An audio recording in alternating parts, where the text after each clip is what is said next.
There's a secret behind everyday English that most learners miss.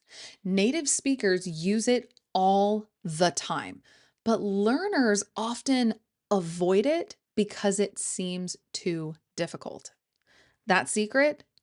Phrasal verbs. I understand the struggle. You've studied English for years, but when you hear native speakers say things like pick up, put off, run into, break down, it feels confusing. The problem is, phrasal verbs don't usually translate directly, and many, have multiple meanings or mean something different depending on the context. But here's the good news. You don't need to learn every single one. Even native speakers don't know them all. The secret is focusing on the most useful ones and, this is important, understanding how they work. Do you know how phrasal verbs work?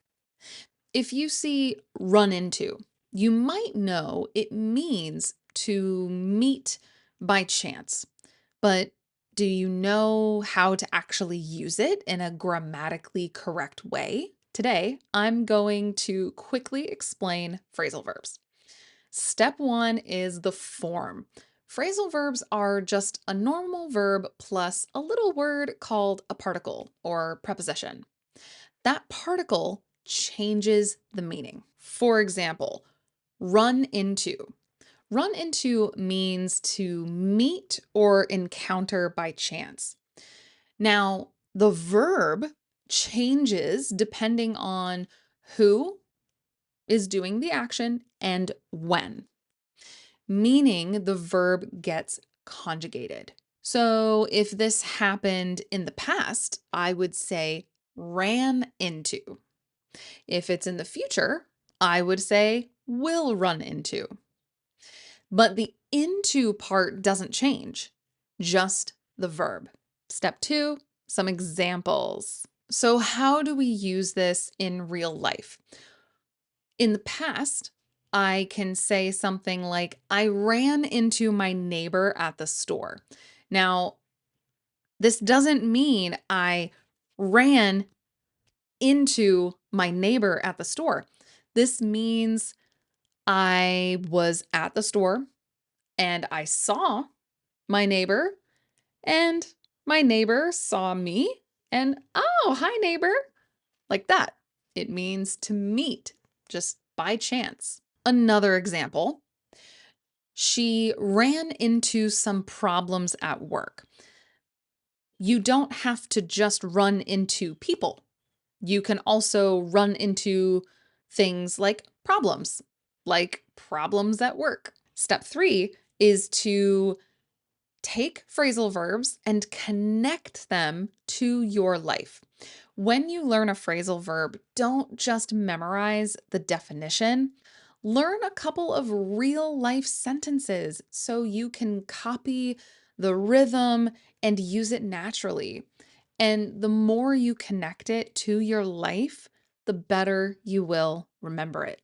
Now, why does it matter to learn phrasal verbs? Well, think about it this way.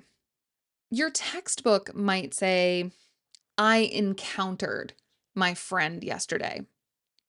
This is correct, and I understand it, but that's not how a native speaker would say it. It's more natural to say, I ran into my friend yesterday. So you don't have to learn phrasal verbs, but if your goal is to speak English better, then it is so useful to learn phrasal verbs. Phrasal verbs are everywhere in daily English. So when you master even a few, you understand more and your English instantly sounds more fluent and confident. That's actually why my first mini course focuses on the 10 most useful phrasal verbs for daily routines.